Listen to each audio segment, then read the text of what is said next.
are cooking.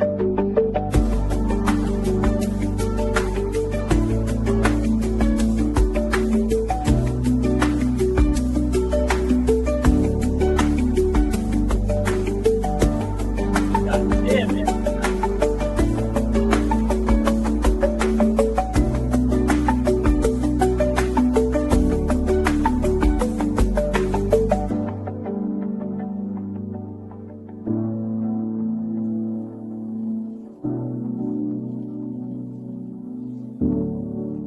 And we are cooking with grease. What is going on, boys and girls? How are we doing? What's up? We are here. We've got Tim here. We've got Will coming, and Jeremy Solt will be joining us later in the show. Guys, what is going on? Happy Thursday. We are in the mix. Man, we got 31 people over here already, man. Dang. We are cooking, dude. That is awesome. Guys, thank you for coming into the show. Want to tell you guys, happy freaking Thursday. We made it again. 2026 is looking good. We are 2 months and 5 days knuckle deep into 2026. And so far, it's been pretty decent, man. So I can't complain with that. So, Other than the weather. other than the weather. Now, speaking about the weather, Tim, I have cabin fever, dude. I'm going bonkers over here, man. I can't get out. I can't go fly. I called up Will today and was telling him, I was like, dude, this is a problem. I was like, man, I need to get out. I was desperate to go fly. I need to do something, man. What does the rest of the world do when you can't go fly? And now I understand why everybody goes and builds airplanes, right? You just start tinkering with stuff. It's that time of season. However, Gosh. I did get out with my SWS Timber with skis on it and got some flights in the snowstorm last weekend. Are you serious? Yeah, I mean, we got about 10 inches here. And yeah, I threw the skis on it, took it out, and it was quite interesting. As it was snowing, I even my daughter filmed a little bit of it, and she was like, "Daddy, don't you have lights on that?" And I'm like, "Yeah." She goes, "I can't see them," and I was like, "Neither can I." You were like, it's not working the way I thought it was going to work. Actually, it was fun. The skis made it a lot of fun, but the problem with the snow that we got, it was really, really fluffy, and the skis wanted to go underneath Yeah. the surface of the. But I got it off the ground a couple times, got a few flights on it. But yeah, it was a good time. Man. Yeah, we got that powdery snow too that like you could literally with a blower, you could just blow it. You know Yep. what I mean? Yeah, it was light and fluffy. Well, Wasn't the best for skis, but it worked. And then I took Right. my little flying wing out and flew it in, and that one was a hoot, Nice, real man. big hoot. But so I got about 5 or 6 flights over the weekend. That was about it. You got more than I did. I got 0 flights this weekend. And so I'm looking forward, though. We got warmer weather coming on the cusp, but it looks like we got some more cold weather coming. I'm like, I don't know what's going on. What Yeah, in the world? it's crazy. We go from the teens, and even though I think we were in the single digits. What was it, Monday morning? I think we were in the single digits. Yeah. And next week we're supposed to have, I think, middle of next week, mid to upper 60s. Yeah. And then I just heard that they're calling for a possibility of some more snow. I'm like, Really? I hadn't seen that one. just crazy, man. So Well, you're a little bit further north. Did you get any snow on that last go? The one that came through Wednesday night? yeah, we We didn't did. get anything here but rain Wednesday. We got snow, but like where I live at, it was a dry spot, and it stayed a dry spot for pretty much the whole day. Everybody else in North Carolina got like 6 to 12 inches of snow, and we didn't get it until north of like 40.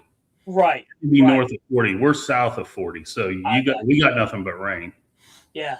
No, we got some of the good stuff, but it finally started coming down, and within 30 minutes, it was cool. So let's see here. Louis Motorsport says Snowcrete in Maryland, so they get that thick hard pack stuff, man.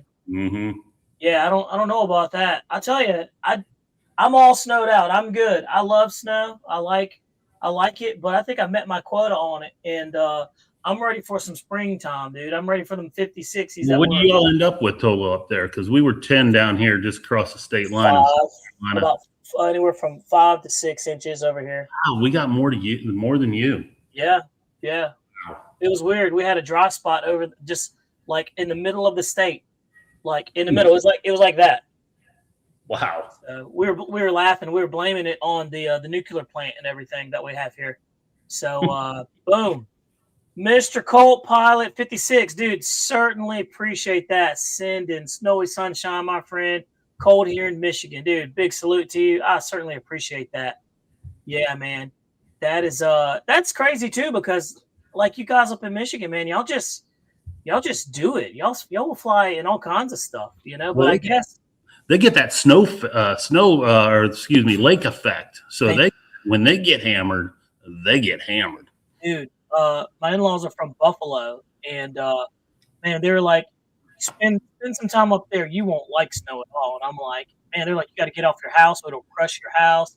It gets too heavy. I'm like, what? They're like, yeah. You open up the door, and it's level to the door. I'm like, man, I don't know about that life, but I can tell you, I definitely have cabin fever. That's a real thing, and it's nice to know that I'm not by myself with it. Everybody else is going bonkers. I have many airplanes right here that you can see that are ready to fly, and I cannot fly them. I have 3. So whoa! You got an F4 behind you. I do have an F4. That is the Freewing F4. Yeah, I've got right one. there. 6S. Oh, I got the 8S. Yeah, that's the 6S. Dude, it's supposed to be a monster. I've had the 8S before, so I'm telling you, man, it's gonna be supposedly pretty good. But we got Craig Bevan in the house. Let's do a quick roll call, by the way, man. While we're in here, we got some great folks in here, man. I certainly appreciate everybody jumping into. Let's see here. We got Mountain RC. He was the first one in the room, dude. Soon as I set the room up, nobody was even in here. He was in here. I was like, dang, you got in here before I got in here. Mountain RC, Tim Burks, what's going on? We've got Victor RC Jets, the one and only Victor. Let's see here. We're going to keep scrolling down. We've got Gaga Bowhurst. What is going on? Conquest Productions, Jake Custer. Man, Bill Wagner. What's going on, Bill Wagner? Salute to Bill Wagner, man. He got his turbine waiver successfully. Great. We have converted another person to the turbines. Louis Motorsports. What's going on? Josh Bunn, the one and only, the infamous Josh Bunn. Let's see here. Louis Motorsports. Just rolling on down here. Winston Brown. What's going on, Winston Brown? Good to have you, man, into the mix. Let's see here. You had some funny stuff on your Facebook group there. I might share that on here. Let's see here. And Dan Zimmerman, what's going on? Yeah, dude, we got a whole bunch of people. We've got Ronnie 8572, what's going on? And Aero Builder Drew. We've got him in here. Jerry Wilfong. Man, and the list goes on and on and on. I'm just looking to see if there's anybody else I missed. P51 D fan, what's going on? Dude, let's see. Mountain Colt Pilot 56. That's cool. I really appreciate that, by the way. That is always helpful. FS Shane 1. Tom the Plane Guy. What is going on? I like that. Tom the Plane Guy. Craig Bevan. Welcome back, brother. Mike Drum RC. Dude, man. Pat Moore 745. Jeffro Castle. Dude, Pat Moore. I said that already. Let's see. RC Nick NJ. Dude, lots of people, man. Lots of people. Gosh. Welcome, guys. Welcome. We've got a lot of things to talk about this time around. But first and foremost, we already talked about the cabin fever, but let's talk about what's new. Let's talk about that Boomerang Jets mini Vipers, guys. They are out. They are cool. I want to show you what these look like because these are geared for turbine, but you can also convert them into EDF, right, Tim? Well, no, they're EDF, and then they have a conversion kit to make it a turbine. Okay. So you can buy the pipe. There we go. And I believe the fuel tank comes with the pipe. Yeah, let me show you guys these little like $110. It's not very much. Yeah, look at this, guys. That's the Navy scheme, and then they got the red, white, and blue scheme. Yep. Right there. Like, so these are the two schemes, the two new color schemes. This is composite, guys. Yep. This is a good, easy way to get you an airplane, set it up as an EDF, and then when you're ready to go to something bigger, you want something a little bit more power, you switch it over, convert it for $100 or so, and go and turn this bad boy into a turbine. Go buy you a turbine, slap it in there, and go do your thing. But Yep. I think those are very nice, both of those. And Yeah, so they're shout rated out- up. I think you can get about a 70. I think Dan is shooting a 70 in one of those. Really? Yeah, I think that's the biggest you can get in it. And when I say he shoot it in, he shoot it in. So he removed a lot of material to get it in there. I don't know. I can't answer that. I've known about these two new colors for quite a long time. Yeah. Been under secrecy. I couldn't spread the word. But Oh. these jets are so they got, I think, 20 of each color. And I think they came online yesterday. And as of today, I think they've already sold more than 10. Yeah. They are going to sell. I could see that happening. And it's a pre-order. So yeah, if you guys want one of these, you know, don't wait, because they're not going to. Yeah. I give it about another week and they'll probably be gone. And guys, I'm not trying to sell you on anything, but this is a good like segue into the larger stuff. If you can't fly turbine jets at your field, you can still get quality composite right there. Boom. Yep. That'll last you a long time. So, And that jet's only like a little over $1,000, and then I think it's another 110 or something for the nice. the conversion kit. Yeah. And they have all the servos in stock at Boomerang for the because they all takes mini servos throughout the whole frame. So the torque servos I run the torque servos in a lot of my jets, and I've been very happy with them. And a big shout out to Dan over there at Boomerang Jet. So super helpful dude, super nice guy. Like, you know, Tim will tell you he's just a really nice guy. So we always try to promote good people over here on this channel. If we find out something's good, we always try to let you guys in on it. And you know, it's just one of those things where those are good guys over there. So you know, give them your business if you want. If not, then you know, you'll have to.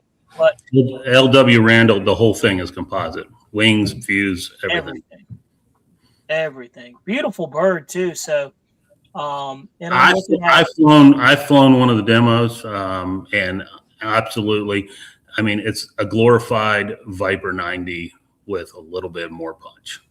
There you go. And it flies probably better than the foam. Absolutely. I would think so.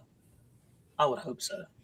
But here, I'm gonna share the screen with you guys, just kind of show you guys on the website. So, you know, these are the other colors that they have too as well. That's the turbine conversion kit Tim was talking about, 150. 150. You go grab you one of those. So, but $1,099 is the price for those. You know, sometimes they might come on sale. You never know. But these things are hotcakes, man. These are on back order. So that just kind of puts it in perspective of, you know. Yeah, and the other ones are pre-ordered. And if you don't see it on the website, they were having problems getting it on the website. I thought they got it rectified, but just call the number, and that's Dan's phone number. He will. It is on there. Okay. There it is. Yeah. They weren't on there yesterday when they.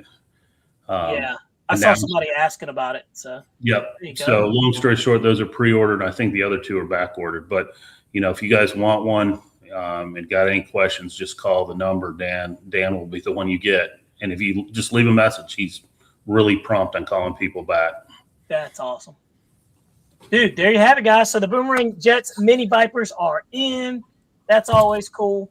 So, you know, it'd be kind of neat. One of a guy at our field, Mike Rowe, he converted his Viper 90, the foam one, into a turbine. So I can't wait to see that one. I'm thinking he has a King Tech 45 in his. So that's going to be pretty cool. So let's see here. So that's going to be, you know, that gets you into the composites, man. And they just last longer. It is what it is. But, you know, everything comes at a price. I'm going to jump into the comments and see. Let's see here. Tim, what's that turbine of choice now without Schwinn in the mix? So you want to answer this or you want me to answer it? Well, we can both answer it. So, because I got some information about Schwinn. So Schwinn is still in the mix. They're just, they're kind of in the mix. A little bit. A little bit. I foresee them coming back. I just think that the person who was selling them primarily will not be selling them. Can't sell them. But there's going to be another person that could possibly sell them that is selling them under a different brand, and that's XSRC. So, and that's XSRC is selling those Schwiewins. And I Yeah. actually talked to him today, Chris, and he actually said, yeah, he'll be able to get parts for it. So there's the parts haven't dried up, but they're working through some problems right now. So very interesting. So had that conversation and was trying to get a little better grasp on it because, I asked the question. I was like, man, I see XSRC has the turbines, but I see it says XSRC. I said, that's a Schwiewin all day long. But technically, as minute as that is, it is not considered a Schwiewin. It's importable as long as it's not branded by another brand, but that brand. Yeah, and I had a conversation with Roman over at Bad Boys, and because I just sold a 170 Schwiewin before all this hit, and I have a 190 in a jet now, and I'm like calling Roman, going, "Hey, do I need to sell this thing? Is this thing just a boat anchor when it hits the 25 hour?" And basically, he told me the same thing. Hey, give it a couple months. Yep. We're and he has like $100,000 worth of stock of parts right now. And he has all the parts. All the parts. Yeah. He says obviously that's going to run out if everything went totally bad, then they would, he would eventually run out, but he'd had enough for probably a supply for about a year. Right. But he's like, in 3 months, we're probably going to get this rectified. So I think Schwiewin's going to be okay. And I did not know that conversation you had with the other company. So that's good news. As far as, other turbines, I've been very happy with my Schwiewins. I will say this, and I don't mind saying this, the one person that we have all used, as when I say you all, I mean me and Bobby have used for Schwiewin repairs in the past. I never use him again. Everything's going to go back to Bad Boys at this point. I will second that. I had one Schwiewin that had numerous problems, and I got another one that's never had a problem. Now I've had King Techs, and I've had 3 King Techs that I purchased in 2025, and all 3 blew up within 2 hours of brand new. Don't know why. Got them fixed. They run great. Haven't had an issue out of them yet. And then I'm running the N-Jets. And the N-Jet motors I'm very impressed with. So it really comes down to what you all, you're familiar with, what you like, your customer service. King Tech, they tell you 4 weeks. It's 4 weeks. You get I don't know, Tim. Unless it goes to an Amazon something box. I don't know how that happened in your case. Yeah, guys. So that's the only thing is I sent mine off the King Tech, and they fixed it. They repaired it, and I got a label saying that they were mailing it back to me. And then all of a sudden it says it was delivered, and I was like, "I was delivered in 3 days." And I was like, "Wait a minute, it wasn't delivered to me." And then I saw it was delivered in somewhere in Nevada or Arizona, somewhere out there. And find out. So I call them up. I'm like, "Hey, dude, where's my turbine?" And they're like, it's been delivered. I'm like, "No." They were like, "Wait a minute." I'm like, "Yeah, that's not my address." And so they delivered it to a distribution center, an Amazon distribution center. And that was, a while ago. I was supposed to have that thing back on the 23rd of last month. And so now I'm like, where is it at? And I'm kind of getting a little upset because it's probably lost. And so I am hoping they are going to fix that very quickly. And they launched an investigation because I had 3. UPS, so they'll let me know here on the 8th day. Tomorrow is the 8th day. So my King Tech is, I don't know where it's at. So I've never had this issue before, but I'm like, golly, man, sometimes if you don't have bad luck, you got none at all. Well, and I can say this. I sent out 3 this fall for repair, not service. I mean, fully locked up turbines. And from the time I sent it to the time I got it back was just over 4 weeks. When they say 4 weeks, they mean they're shipping it back to you within 4 weeks. Now, Bill Wagner said something, and this is kind of funny. Me and my buddy both had a T2.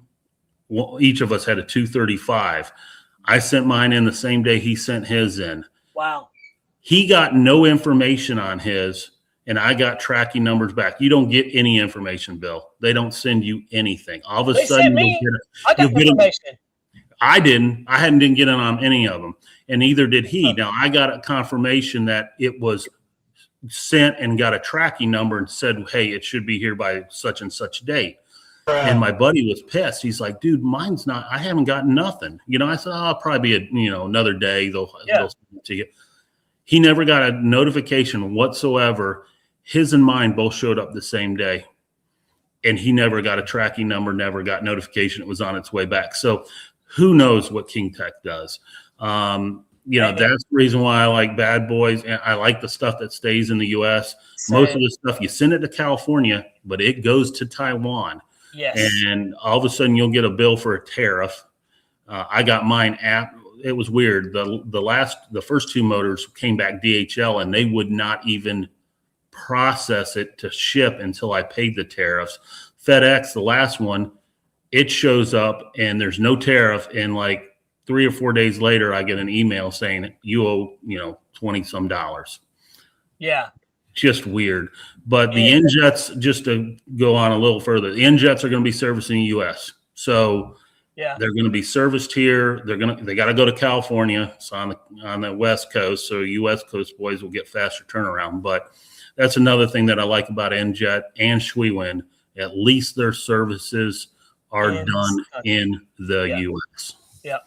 By the way, guys, not to jump off topic, but we got RC Pilot Will in the house, man. He made it in here. Will, how you doing there, sir? Doing good, man. Doing good. Listening to you guys talk about turbines and shipping them off and getting them back and stuff. Yeah. My little 2 cents in that is I got a notification from King Tech on the 19th of January. And so they're saying that they received my turbine. So now I'm waiting to see on the 19th of February, will I get any information saying that they are ready for some money and sending me my stuff back? So, but I'm listening to Tim talk about tariffs. I had no idea they're sending those off to Taiwan for repairs. They're not sending all of them off. They're just sending some, because I had a K30 and they don't work on some of them, or they don't have parts for them. And like the K30, they automatically sent it to Taiwan.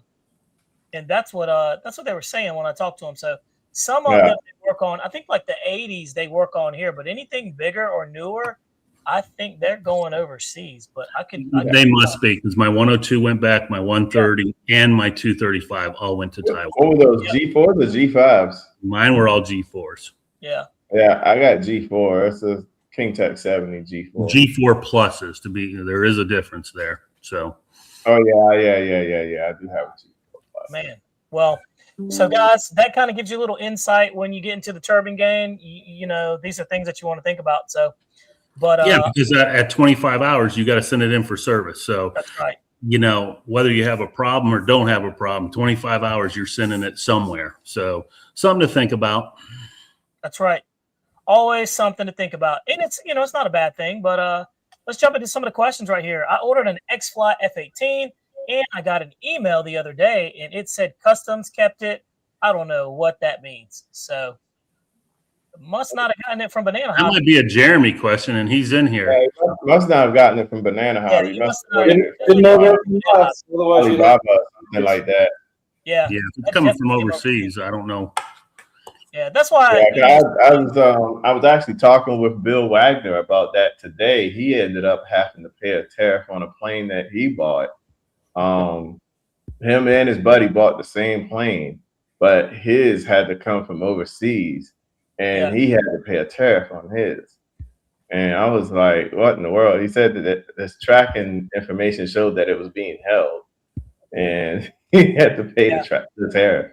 By the way, that's just more of an incentive for you to buy in state. You know what I mean? Try to keep the money in the country. But it is an inconvenience to everybody else. So I think he bought it from Turbines RC. Yeah, he bought from Turbines RC. Yeah, that's outside the country. What was it that he bought? Yeah, who knows? He bought an X-Fly. let's talk about a new airplane that came that I just ran across right here. X-Fly model, the X-15, 1.5 meter FPV plane. It's out. They got a video on it. I wanted to share it and get your thoughts.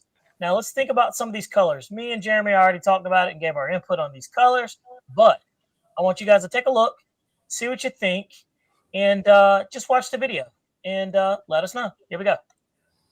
Sharing the screen with you guys. We're going to make it big. Yeah, that's it right there. Let's go. And they got some crazy music on there, so we'll cut that down. That is X-Fly. So it's an FPV airplane. So it's made for first-person view flying. It looks like it's a stable platform, pretty good. You can see it right there. You can hand launch it or take it off on the ground. It does have a wheel there. I don't know why they put that music on there. Looks like it's semi-aerobatic. Okay. Vertical looks good. Plenty of power. And, you know, it is an FPV airplane, but honestly, it's a regular virtual airplane if you don't want to do FPV with it. It is a stable platform. So some people wonder why they use two motors. Well, they can use a really small, extremely efficient motor, one, and then when you add another one, you have two extremely efficient motors that don't use a lot of milliamps. You can get some crazy flight times out of it. So, and also too, the ability for it to carry a heavy load is good too. So yeah, it looks like the World War II glider that they pulled behind the. Yep, you're right. I think it can handle up to a 10,000 2S in the front, and then in the back you can put all the business in there. Okay, that's cool. I like the color foam, to be honest with you. You can see it's just straight foam. It's got some is it quick release? Yeah, how cool is that? Goes together just like that. Oh, that's interesting. That's different. I've never noticed that before. Hold on, let's go back to that. That thing's got two wheels. Normally, you only see one. That's interesting. Yeah, so that helps it stay stable on the ground. Yeah. You don't normally see two wheels like that. You normally only see one. So that's a plus. That's cool. So the reason why it doesn't have a single propeller in the front is when you're doing FPV, you get the prop wave. Oh yeah. So they have them on the wings. You'll get not only will you get that, but you get, it's called Jello effect, where you get the prop washing. It makes it look kind of wobbly. Yep. Instant wear EPP foam, reinforced high 3D printed. And me and Jeremy saw one of these, and we are kind of like, "Yo, that thing's ugly as could be." You know, so I believe it is what it is. Harry's got. It's not designed to be pretty. It's designed to get you up in the air in the cockpit. That's right. And you know, like you said, it's got its purpose, but man, it looks like a catfish right there. Very, very interesting. 20 payload up to 1 kilogram, so it can carry up to 1 kilogram. What is that? What's 1 kilogram? More powerful, long endurance flight experience. I don't know what 1 kilogram is, but probably. B-51D fan said Mountain RC will custom paint it. Yeah, man, I believe it. A dog is barking in the background. 2.2 pounds. So it can carry up to 2.2 pounds. That's a good bit of weight. Yeah, that's a lot, actually. You're not going to have that much in, like, FPV equipment, maybe with the battery. But, you know, yeah, that's plenty. And it looks like it's a good platform, very stable, and it's got some aerobaticness to it. Let's see how it lands. I really like the two-wheel setup on there. Interesting. Okay. I mean, it's maneuverable, but and that airport right there or whatever, that's a dock, but clearly they getting ready to crash that thing. That sucker's about to fly right in the. They fly so many of their planes. Like I said before, right? You know, there are planes out there for everyone. This is just and there you have it. So cool. So there you go. That's a new one right there. So that's a nice one to see. So Tim, have you ever done FPV? Is that your thing? Like, have you ever thought about it? No, not at all. Well, have you ever done it? Honestly, I don't know how they do it, but I want to try it. Yeah, hit the lights, guys. Try, but I'm just not 53 people in the room. Let's get those likes, man. Let's rock that algorithm. I want to try it with an EDF. That'd be pretty interesting. I don't know how they land. That's the one thing I don't understand. Oh, landing's easy once you get. Is it Yeah, I've done it a bunch of times before. with FPV? Oh yeah. Really? Mhm. Yeah. Once you get accustomed to it and you get your depth perception and you have a good platform, it's not really that hard. I actually heard that driving RC cars in FPV is harder Yeah, I've seen people do that. than flying. Let's see. Bentley Heck says Carbon ZT28 is really good for FPV model. Yeah, I've seen people use that. I've used me and Jeff put a FPV camera, the DJI, the OS2 or 3 or whatever it was. We put that thing on a E-Flight. Was it E-Flight? No, it was a free wing their airliner. We had it on top of that thing, and it was so smooth, man. It was awesome. Let's see here. Question. Also, when is the J65 Twin 40 dropping? When's that little guy coming out, huh? They should be real soon, as far as I know. Yeah, I had a lot of people asking. They'll be in the next container, from what I understand. So That'd be a good one, the FPV, Bobby, the J65 Twin 70. I don't think so, man. I think that thing is a little too small. that one's an easy one. No, the Twin 70. Oh, the 70? Oh, yeah, for sure. Yeah. No, that would Just be, like put the camera in the cockpit window and actually Oh, yeah. fly the people in. You could easily do that for sure. Yeah, that'd be awesome. Yeah, it's got the space for it. Telling you. That one would also, yeah, that it definitely does have the space. By the way, guys, I'm going to show you some pictures of these airplanes. I'm going to share this. Banana Hobby has of the J65 that they have, so you guys can see that too. So you can have something to look forward to right here. Boom. It's on their Facebook group, but check it out. Boom. Boom. Boom. I like the red. The red and white and black looks good. Yeah, I like that. But it's interesting seeing them like that. And look, you see the guy over here painting them. You know? We always think sometimes that there's a machine painting it, but nope, there's a guy with a mask on and a sprayer spraying the airplanes. And those are pretty good looking airplanes. I think the schemes are good. Which one do you like, Will? What scheme I like? I like them both. Yeah, I do too. well, there's gonna be 3 schemes, guys. There's gonna be those 2, and then there's gonna be blank. Yeah, Who blank. cares about blank? Yeah, So, blank's not a Gary. scheme. If you felt like painting it, Blank's not a scheme. you Look have, at the, you have the ability to get the blank one. So we're gonna get 10 or so of them. So that. Not a lot. P51 said red goes faster. It always goes faster. in front of police officers, it sure does. It always goes. But let's take a look. Stolt T1 A10 is a great FPV as well. Let's look. It actually wouldn't be a bad one, to be honest. But the best one to do is this Raptor right here. Here's a good question for you. Why so many twin 40s? What's the deal with that, right? Like, you know, and me and Jeremy asked that question, and we know the answer. And honestly, they sell. And they're cheap enough that there's a demand for them. But there's a little bit more than that. And Jeremy, I'll let you go ahead and take that one too. We've got 57 people in the room. A little more than that. No, it's over in a lot of airplanes are not just based upon our economy. Bingo. And so over in China, from what we understand, they sell so many of these small airplanes that it is ridiculous.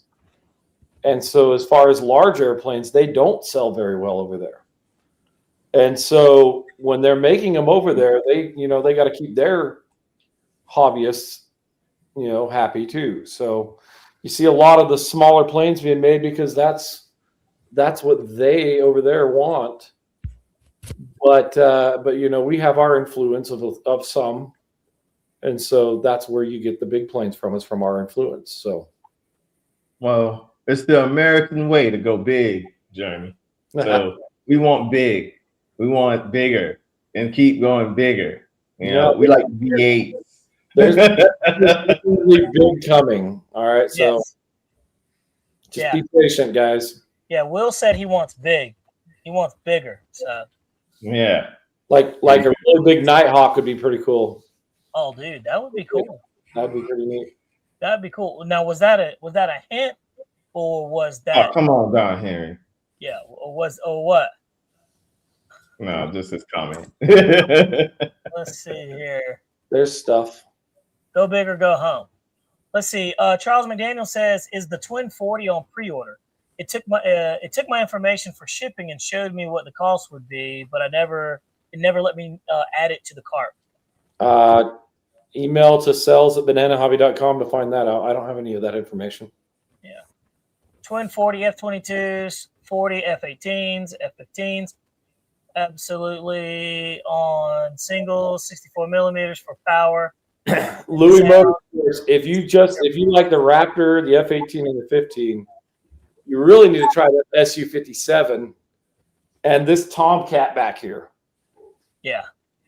They have the greatest howl from those motors. It's amazing. Right. So, and heck, there might be a big SU-57 coming from us too. I mean, that might be cool. Hey, what do you guys think of those Linton turbines? I saw that come across my. I've never heard of anybody using any of them. So Linton I've is never heard of a single one ever being used by anyone at any of the events. I've never seen one. So Linton is carried by Chris with HSD Jets. XSRC is pushing those, Will. And from what he claims is they are very good running. They've been around for a little while. But their thing is they spool up extremely quick. But it's kind of one of those things like Jeremy said. If you go on the internet and look up Linton, you won't see a lot. Schwinn and King Tech have kind of taken over. And then also, you want to think about repairing them and who's going to fix them and things like that. But from what I'm told, man, they're not terrible. I haven't heard anything terrible bad about them, but it's one of those things that, Chris is servicing everything. There's another one that's up and rising pretty good. So, yeah.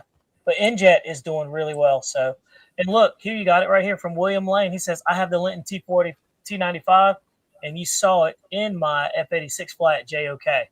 There you go. So, he's saying you saw it. It hasn't been as known. I haven't seen very much of it. So, and I'm not talking trash on that. I'm just saying I have not seen very much of it. So ASEX is Schwinn, sold by Global Jet Club. So yeah, everybody knows. There you go. There's the Tomcat, buddy.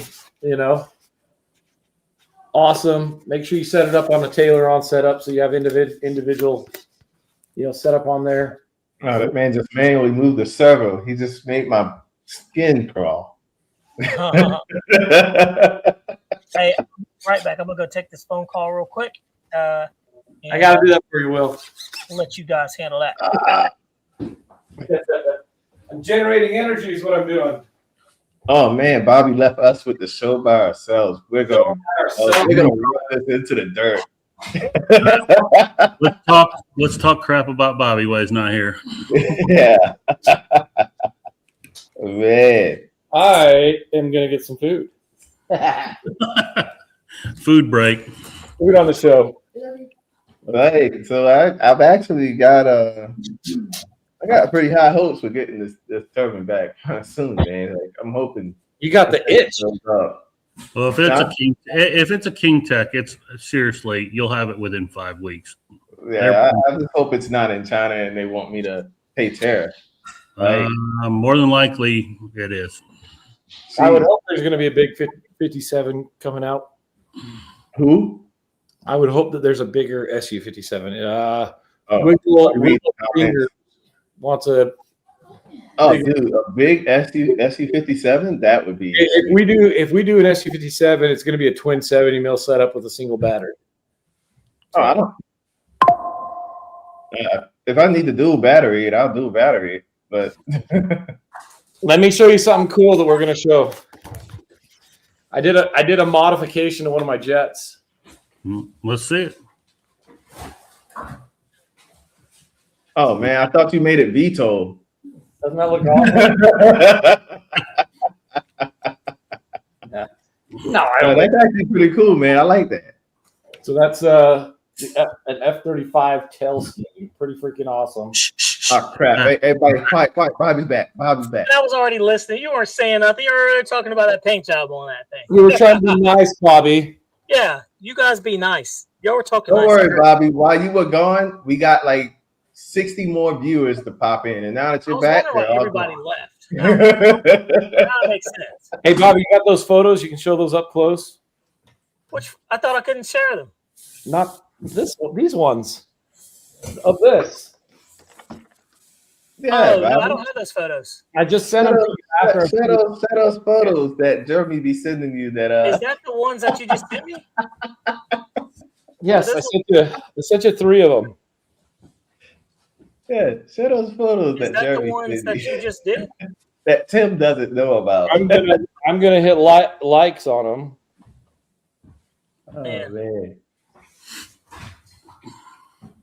Those ones, the ones that I'm gonna put thumbs downs on, you can't share. Oh, let's take a look here. Let's Don't see get what- that messed up, Bobby, and accidentally put the thumb up ones or thumbs down ones up.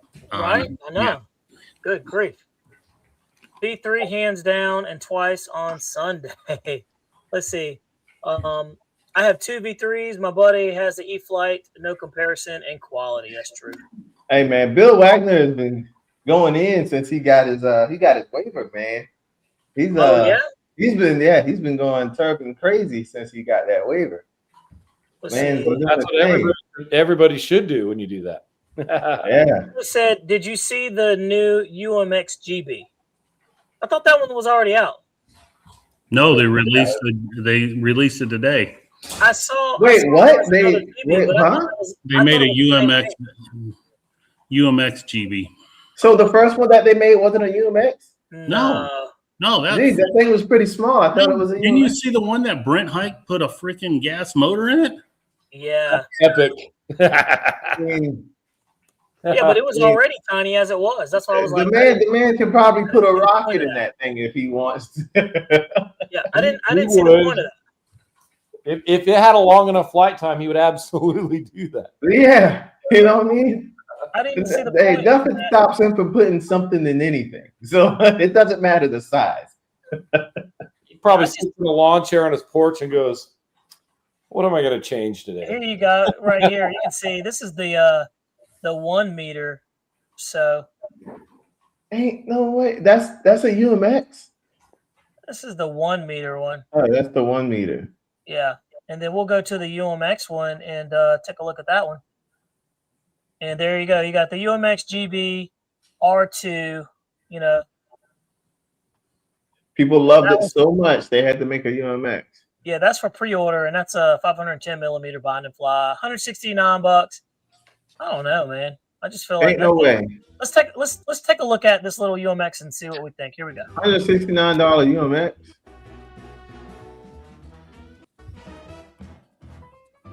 If it's improved upon versus the last one with the new stuff on there, it's going to be awesome. I mean, you know, I'll cut that music there, playing music from that's a scale replica. Yeah, you know, Louis, I get it, but it's just UMX. I know. That's all I'm saying. I'm not knocking the GB at all. I'm knocking the GB. I don't understand UMX, the UMX. Yeah. the price is just a little out of UMX price. Honestly, it looks like it flies really stable though. Look at that. Yeah, it looks like it flies pretty good. That new updated AS3X stuff. Oh yeah. Thanks. Yeah, the plus. Oh yeah, that's probably what you're paying the 169 for. I'm sorry. I retract everything I just said. Everything. Yeah, right. Let's see. I don't know, man. I'm just, I'm not one of the UMX guys, so but that's cool. To each his own. That's pretty neat. Let's see. Louis Motorsport says, I just hate their linear servos. Yeah. The only thing with the UMX servos is you can't like replace them or fix them. It's like once they're done, they're done. It doesn't take much to burn one out either. You put some extra load on it, it's done. Yeah. Cooked. Let's see here. So let's see. Jeremy, love the new tail decal on your F-35. So there you go.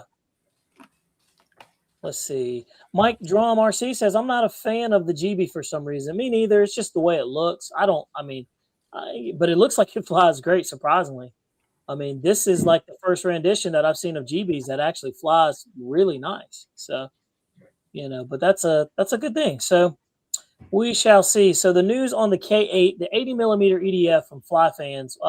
Tim, we got an update on that? What do you know? Tim, Jeremy, Will, what do we got? Well, I'll tell you what I know. They should be coming out soon.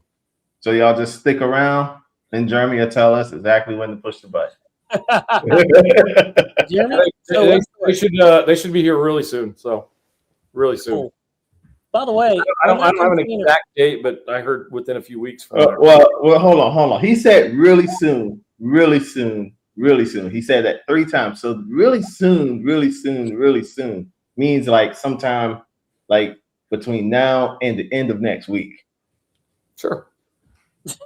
he said, whatever you want to believe, Will. And when I'm wrong, guess what?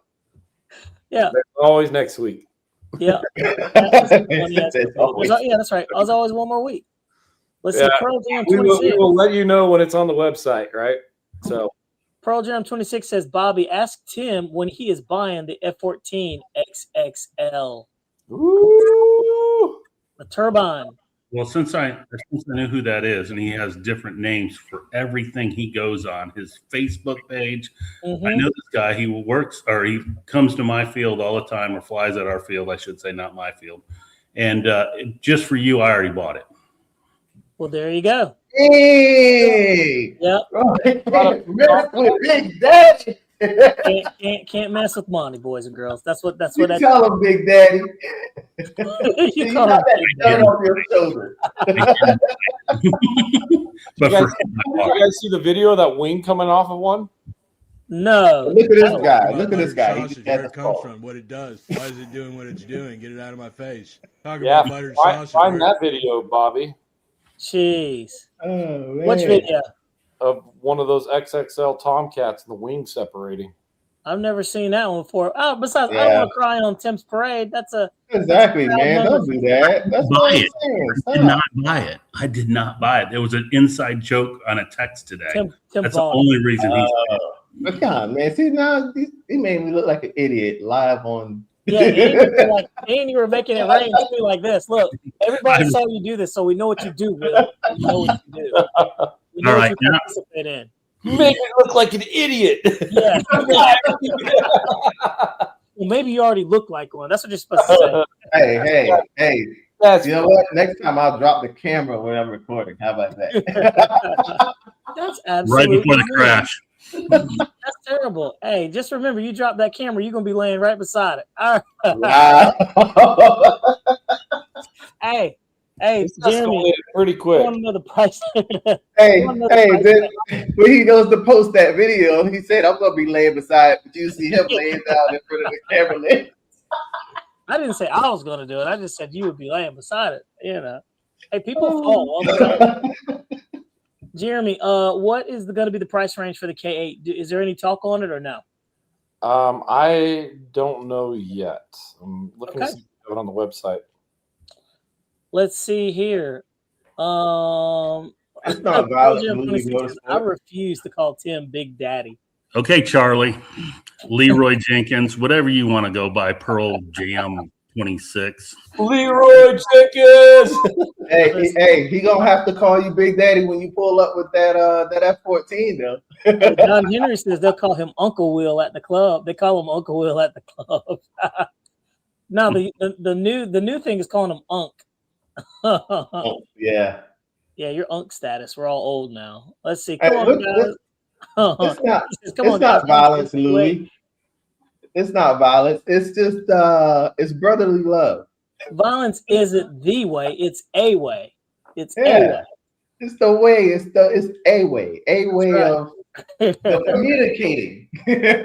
Oh man! So let's see here.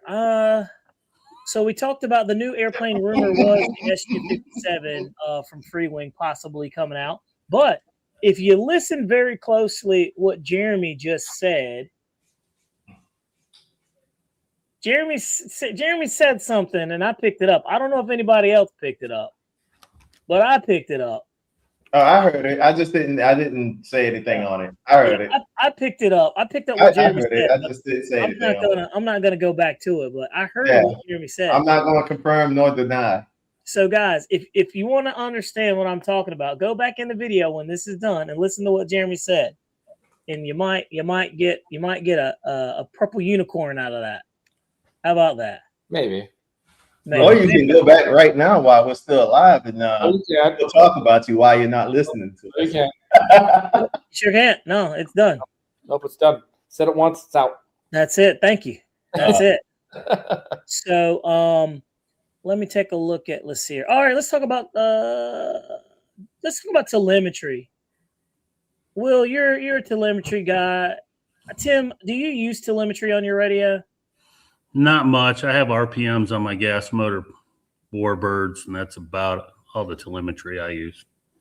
What about you, Jeremy? Do you use telemetry on your radios? Not really. Why? That's a good question. Will, why do you use telemetry? One thing I noticed about Will, when Will started flying, I noticed he has all these call outs on his radio, and it's telling, the voltage and everything like that. So, Will, explain to everybody why you choose to hear the voltage and how it's benefited you and saved airplanes from crashing. Let's go. Because from crashing. How about because?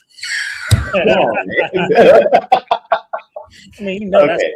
So I use telemetry mainly for voltage because of the fact that he doesn't use it. Flights are alike. No two packs are going to fly the same. So you throw one pack in there, you might get 5 minutes out of it. You throw another pack in there, you probably only get 2. And you can fly today and you be doing good. The weather's different the next time you go out to fly, and battery doesn't like it. Sags quick.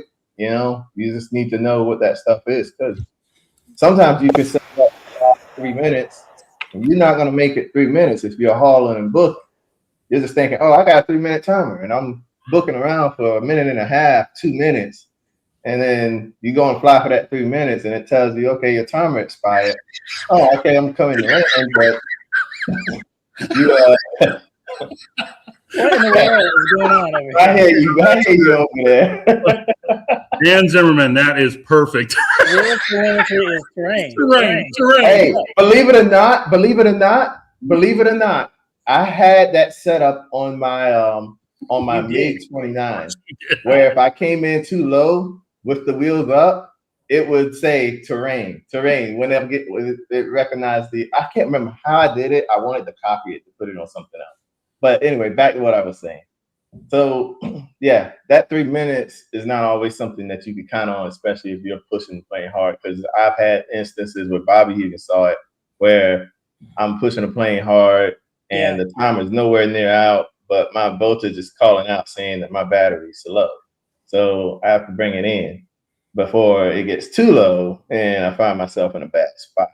Or I'm flying along and my 3 minutes is up and I got plenty of battery left. I can still fly along. So this helps you out with that kind of stuff. So, Will, Conquest Production says, odd question, what is telemetry? He's new to the hobby, so explain to him what exactly telemetry is. Jeremy, Tim, if y'all want to jump in, y'all can do that there. Let's go.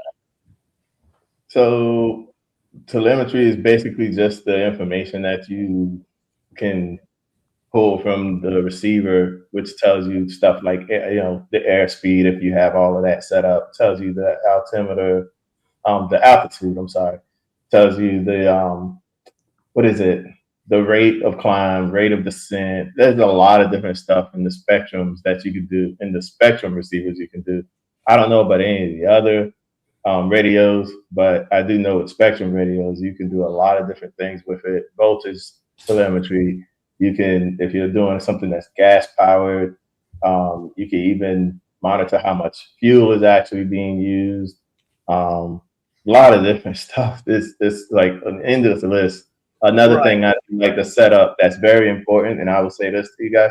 Another one I like to set up for telemetry is very important is um, the signal. So I have my signal set up to where when I get to 40% signal remaining, 40% remaining, then it lets me know I got 40% remaining. So I know I need to go ahead and turn that plane around and bring it back towards me. Or if I'm having an anomaly that's happening, I'm going to get that call out saying that my signal got cut down somehow. So that lets me know, come out of wherever I'm at and get out of there quick because I'm obviously losing reception. So, that helps out a lot. Even if you got, satellite antennas, if something's interfering. You need to know that you lost signal or your signal is getting really weak. So you could turn around and bring the plane back to you really quick. Just get out of it. Yeah. And to build on what, just to kind of give you the definition of it is telemetry in RC airplanes is wireless, real-time data link that transmit information from sensors on the aircraft back to the pilot's transmitter. It provides crucial live and recorded data such as battery voltage, altitude, speed, and GPS location to enhance flight safety, like Will said, prevent crashes and monitor performance. And today's telemetry can do a heck of a lot more. I'm looking in the comments and it'll tell you how many G's. That's one thing that I looked at. It'll tell you how much G-force you're putting on your airplane. So it'll tell you signal strength. It'll tell you telemetry sag. It'll tell you if your voltage drops. One thing while I was getting Will to answer this is because Will, I've seen him use a lot of batteries, and sometimes where we thought the battery was good and it was fully charged and everything, and we get the airplane up there flying and it starts giving a low voltage, and so he lands it and then he checks the pack and the thing was about to die midair. So it has saved a lot of airplanes just by having that. And that is one of the benefits of having telemetry. I don't use it a lot. I don't really ever use it, to be honest with you. And I'm kind of old school like that. But to each his own. A lot of people use it. It's there if you want it. So, yeah, there you have it. Yeah, Dan Zimmerman, I've seen guys that I feel we have a couple of guys that does use the gliders, and they have the variometer, and you hear it beep, beep, beep, beep, and it's just like calling out. That right there, that is annoying. It is, but it helps them find that air, that but it helps them find the air, and it works just perfect for them. The most I might do with something like that is call out the altitude, but of course that's not fully accurate. So, but that was a great question, by the way. That was a very good question, to be honest with you. So let's see here, moving right along. Will, appreciate that, buddy. All right, let's talk about this. Let's talk about electric versus gas. This is something that I've always been talking about and I've always seen, and I was having this conversation with a buddy of mine at work who wants to fly airplanes. And, electric versus gas, guy, which direction is the hobby really moving? Like, what do you think? I'm looking at the comments right here. Will, what direction do you think the hobby is actually moving? It's almost like a loaded question, but it is very loaded question. It's definitely moving, and to me, I think it's moving in both ways because you got all of these smaller aircrafts that are coming out, like the twin 40s and 64s and stuff, and then of course you got turbines that are being a lot more affordable. You got gas engines that are being a lot more affordable, and for the prop planes and stuff that are just making tons of power. You would think it's moving in more of an all-electric direction, but it's. I don't think it is. I don't think it's moving into all-electric direction. It's not the automotive market. So, gotcha. That's actually pretty good. What about you, Tim? What do you think? That's a hard one to say. There's so many great electric planes out there, whether they're prop or EDF. there's always going to be a market for that because of the price point. You know, Right. and gas engines, whether it's, you know, gas or, you know, different types of fuel systems that you're using for fuel engines, I should say. You know, gas obviously is taking over some of the old school stuff that used to be out there because of cost and things of that nature. But, you know, I think there's a market where people are coming in and, you know, the new pilots, obviously there's going to be a demand for that as they get more experienced and they want gas or turbine, they're going to start going that way. But for beginners or somebody just getting into the hobby, I see most people going electric because of the cost. Yep, I could definitely see that. That's like I said, that it's a very, very loaded question, but it's a very relevant question. But I'll say this. Jeremy, what do you think? It's absolutely from from a business perspective. It's going electric and turbine. Yeah, Gas is gas really isn't. There isn't anything really coming out. When was the last time you seen anything really good like Top RC or Hangar 9 stuff go out that was gas? You know, Well, Hangar 9's a whole different subject because they get a new plane and they keep it for a year and then they toss it. But that's what I'm trying to say is, gas is kind of a thing that the only people that really seem to be going into it are the nitro guys. Correct. Yeah. You don't really see a lot of new guys going into it. I mean, I guess and I mean maybe in the 3D, you know, type airplane stuff, but nothing else is really coming out in gas that I've seen. You know, you've got a lot of makers that make big airplanes that are gas, right? Carf and a few other things, Legend Hobbies, right? Stuff like that, right? But for the most part, like I said, it's the guys that are nitro, the older, essentially older people. Not trying to separate that way, but I mean, we'll just say 60 and above for the most part. Good God. Well, you just hated me, man. You're saying I'm over 60. Guys that are flying, you know, a lot of gasser stuff. He's out here hurting people's feelings. So I need to learn how to make Donald Trump's face when he's. But, you know, the thing is with gas warbird sounds so good, especially if you get into a Sato or a Moki or something like that, or radio. It has to be the right motor. I mean, I just came from a Warbird event down in Arizona. Super awesome, super great. There were the whiny planes, and then there were the ones that you could tell somebody put some time in to try and get that deep, good sound. You know what I mean?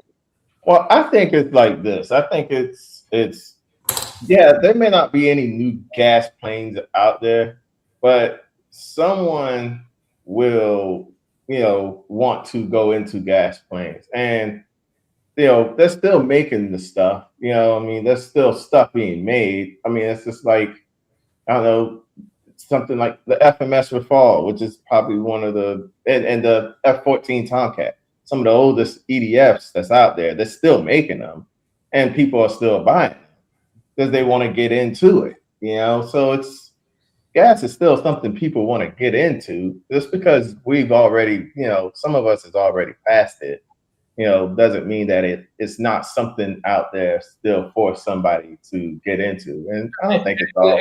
And you know, I wasn't saying that it wasn't anything that somebody was going to get into it. It was just saying, which way is the hobby going? Right. Well, I don't foresee it going gas for the most part. You know what I mean? Okay, so Bobby, so is the question gas or is it internal combustion? Period. I mean, it's right there in front of you. Electric versus gas.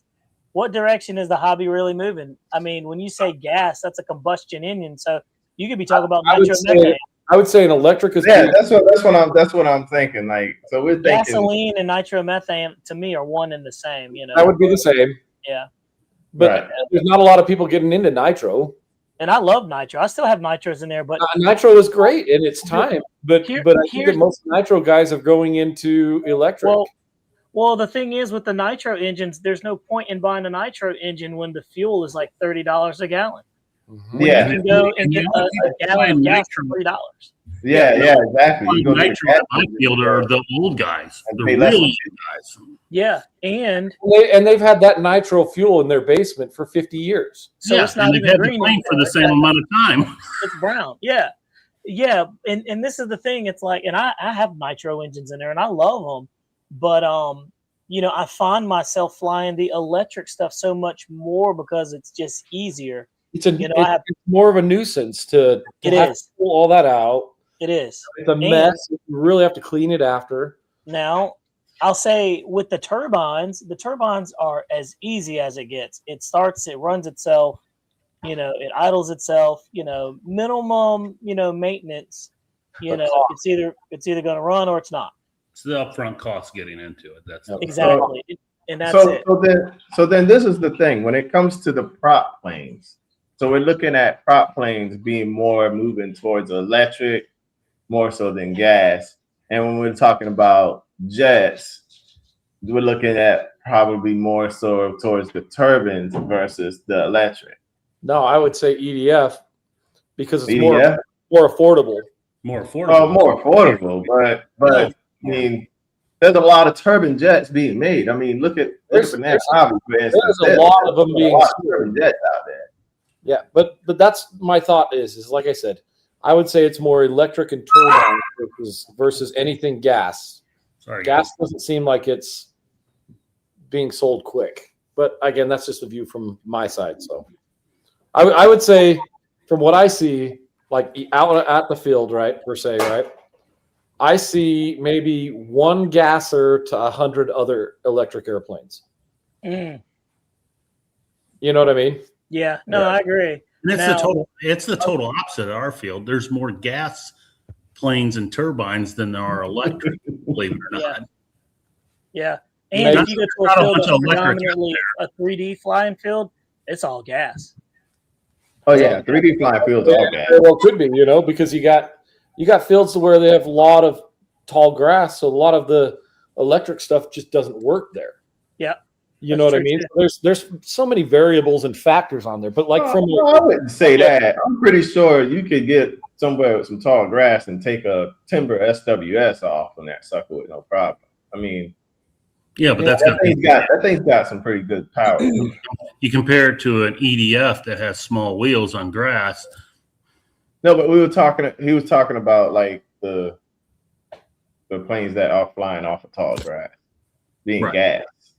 And I'm just saying, like, you can get electric to fly off tall grass. You know, we're talking about sticking to the same airframe type. You know, gas to versus electric. You know, because even William, I think it was William Lane said something about gas flying longer. But I mean, me and Bobby have done it. We flew some electric prop planes. We fly some electric prop planes that have been 10 minutes in and we're tired. You know, we're absolutely bored of flying. Yeah, we're bored of flying, and we come in and it's got like nearly 50% juice still left. And we're like, Jesus Christ, we can't kill this thing. For sure. You know. Now, one last question for the night. We've been rolling for an hour and 8 minutes. Last question of the night. How can clubs better welcome new members? Like we're always trying to. Actually, you know what? That's not even the question I wanted to ask. Here it is. That's not it. Let's not ask that one. Communities and events. Are RC clubs declining? Like, are the RC events and community events and RCs declining or evolving? What do you think? Jeremy, you go to a lot of these fly-ins and things like that, but let's think about your own club, like swap meets and fall fest and things like that. My club does an event every single month. Okay. As long as weather permits, right? So we do events that are, we do just fly-ins, we do a jet event, we do an electric fest, we do Veterans Day Memorial, we do just club events, club only events. So we do like things like limbo contest, playing cards, spot landings, stuff like that. You know, we do all that kind of stuff. I would say that the most we've had showing up was during the COVID time frame. We've been slowly getting less because I think that people are well. Our problem is we've been picking dates that are on holidays, so people are like going camping at the same time. Yeah. We've been finding that to be a little harder, so we're going to shift our dates a little bit. But for the most part, I would say that events are actually happening pretty good. The events that we've gone to all around the country, they're booming. So, Okay. All right. Tim, what do you think, buddy? Yeah, I mean, I have to agree with Jeremy. You know, what I'm seeing is more of the bigger warbird events and turbine events. They seem to be, because I'm going all over the Southeast and even up north a little bit on the East Coast. However, you know, I've noticed that a lot of the smaller fields are declining, as in having events. They're getting less members. I mean, our membership during COVID was absolutely outrageous. I mean, our membership jumped up in 2020 because you couldn't do anything else. So Right. all of a sudden we had a bunch of pilots and we were in the mid, 100s club members. And currently we're down to 80 something, 85, 86 members currently. And believe it or not, it was lower than that until we got the turbine. You know, we're able to fly turbines at our new field, and then our membership jumped up by like 15 or 20 members just by adding turbines. So events, I think, are somewhat declining in certain areas, depending on where they are and what type of events they are. You know, well, go ahead. It really depends on your how friendly your field is too. Right. I mean, if you have people showing up to events and you just got all these cranky turds that want to scare people off or not welcoming and that type of stuff, man, you really have a hard time retaining members. Right. And we had that happen just recently at an event that, I mean, a lot of big players were at, and the club president basically, I mean, during the the second day during the meeting for all the pilots, freaking started ridiculing pilots. Guess what? They all went back to their trailer and started packing up their stuff and left. And, you know, so yeah, you're right there. If the club is not friendly, or, you know, what we're seeing a lot of too is, hey, make the rule, you know, whatever your rules are, let us know what the rules are, stick by the rules, and don't be changing the rules during the middle of the event. And we've seen that happen at some events, and people just get kicked off. Yeah. Well, my biggest concern is how wild some of these events are getting. What do you mean wild? Like unpredictable flying. Oh. I mean, we saw that at Georgia Jets Jets over Kentucky last year. I mean, Absolutely. I mean, unpredictable, in my opinion, they're not flying the pattern. Huh? You mean unpredictable, like they're not flying the pattern? Like everybody's not well, flying. Okay, so people fly the pattern, but it's how and what they do within flying the pattern.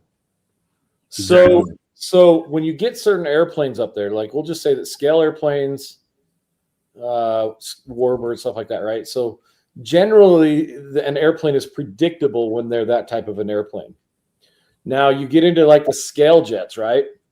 The ones that, whether they're inverted or in knife edge or anything like that, at any point in time, they can pop it or change the direction because it's unpredictable what they can and cannot do. Right. And so like you'll be flying with somebody down a pass, and all of a sudden they just go straight up instantly. No warning, no projecting, nothing. And we've had a lot of people midair going the same directions because of I mean, that was the number one crashes, were people just colliding from chaos. You know what I mean? And you know, it's at some point, you know, in my opinion, there's a point of recklessness. You know what I mean? Yeah, Aero Builder brings up a good point. There are a lot of really great pilots out there, but do that at your field. You know, not any with 200 plus people. You know what I mean? Aero Builder says, first impressions, newcomers often feel intimidated by seasoned pilots. A warm welcome, handshake, genuine interest make them feel valued from the start, increasing the likelihood they will join. Yeah. And like, I mean, that's it's kind of like the basics of becoming a club member. But you're right. I think even our field.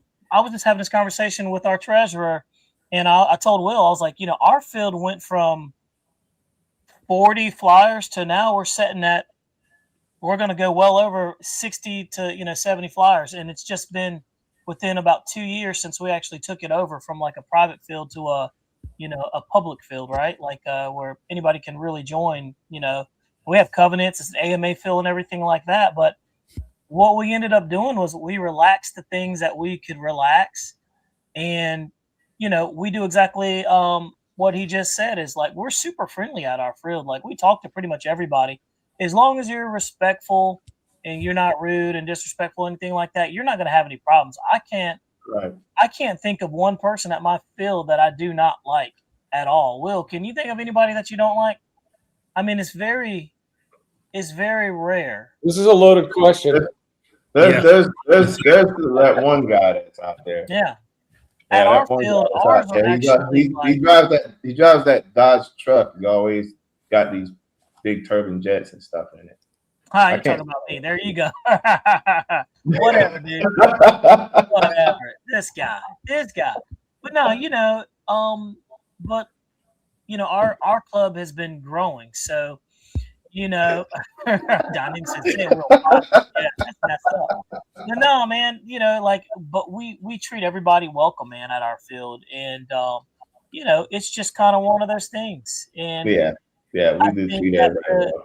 The field is a representation of the people, the club members, right? It shouldn't be the other way around, but you have to hold the line and you have to follow the covenants, like Tim was saying. And when you do see something out of line, like for us at our field, like you can't be flying 3D, hovering in the middle of the field while everybody else is running pattern. Like it's kind of common sense. But usually at our field, we try to try to space that out. We got our pattern flyers. They go up. If a 3D guy goes up, there's 2 3D guys up in there. Yeah. Nobody else will get in there. Now, the second that they hear a turbine fire up, everybody's like, "I'm about to land." Yeah, I mean, yeah. If they hear a turbine fire up, they're like, "Okay, let me get out the air." And there's a certain level of respect that you're supposed to have, like at our field. Like when me and Will are out there flying and stuff like that, like we're trying not to inconvenience people out there. So like if I'm having to do a video or something, I wait almost to the very end of the day where there's almost no light before I actually start doing it, because I'm just not trying to, because it's not my field. You know what I mean? Exactly. Like it's not mine. So it's just basic things that you have. That's why you hear in some of my videos, you hear other people flying and whatnot.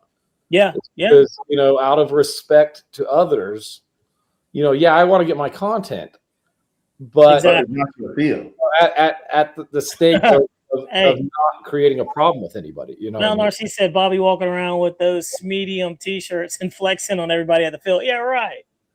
I'm a very peaceful, loving person.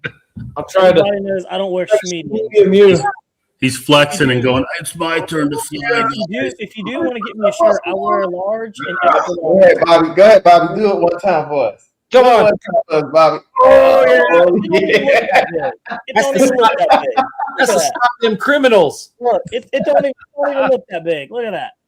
He's making it move. Yeah, it ain't that big. Now let's show who has the belly. That's just fat in the right place, right? Yeah, I ain't got no belly down there. I can show you that now. But he said extra small. And look, we can show you the shirts right there. It says extra large. That's an Under Armour. In kid size. Yeah, Extra large. Extra large. Yeah, you see that. extra large and child. All right. Anyway, but yeah. So back to the field and events, though. Like I said, you want to have the least amount of like, laws and rules, because even I'm turned off at a field that has a bunch of, it's supposed to be fun and exciting and a stress reliever. And when it's not that, dude, I just leave. I'm like, I'm good, and pop smoke and go on about my business. So guys, look, we did pretty good with that one there. So we've been rolling for 1 minute and 19 seconds. Guys, another good show, man. I really appreciate you guys jumping in. Jeremy Stolt, Tim, RC Pilot Will. I'll let you guys close out. Jeremy, you got anything? You didn't show my pictures. Comes from what it does. Dude, I can't pull up the pictures right now. If you wanna send them, you can. I'll pull them up. Good. No, anyway, like I said, we went down to Arizona for the event down there with those guys, the Winter Warbirds. That is an annual thing. If you guys are in that area, go to that event. It was a great event. They had a good time. Great camaraderie out there. The contest director did a great job. It was fun. So just wanted to give you a report on there. If you guys have that option, go to that. Why is it doing So good job, guys. what you do? Well done on that event. There you go.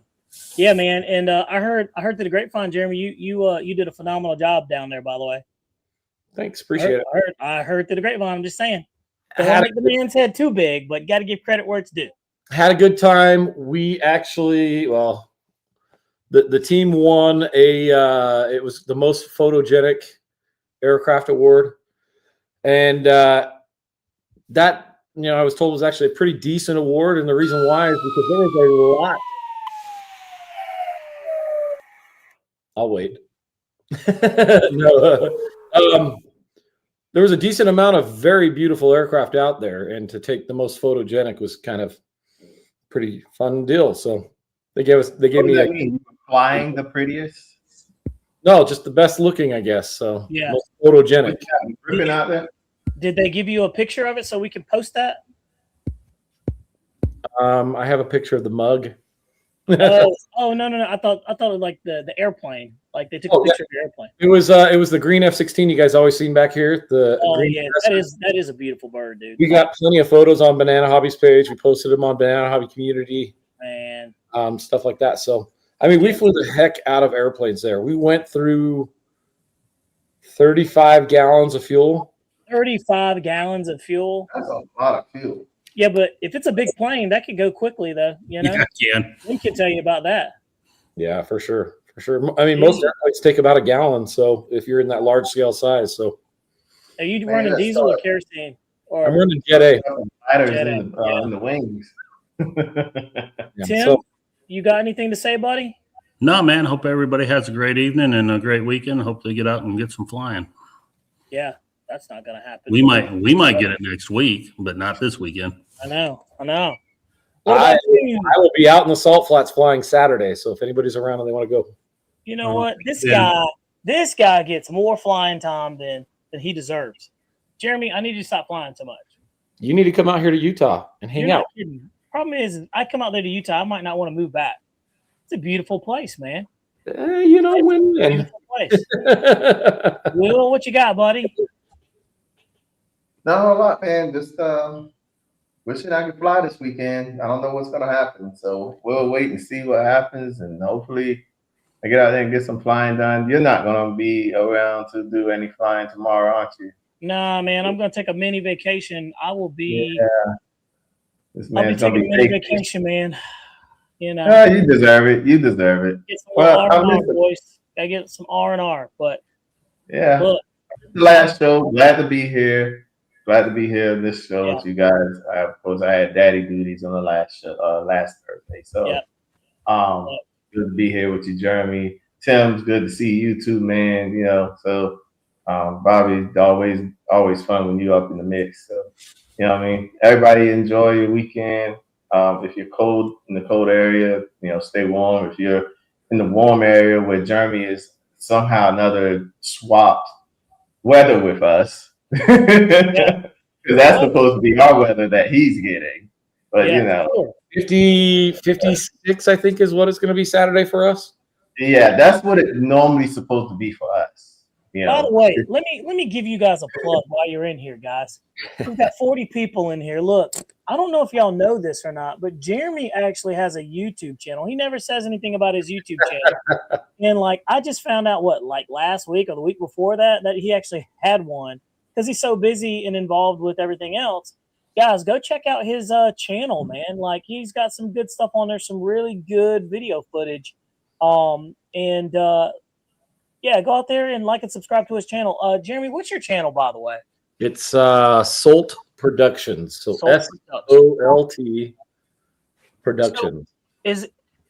So you telling me it's Solt? It's not Stolt?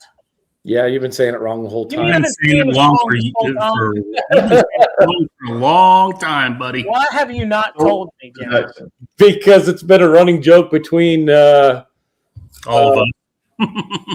He's also got another channel called Jeremy's Buttered Sausage. I hate all of you Brent. guys. Brent and I have been Buttered joking sausage, about where it this comes for a from, long what it does, time. what- I can't believe that. I can't believe that. I've been saying Stolt Production. And this Stolt Production.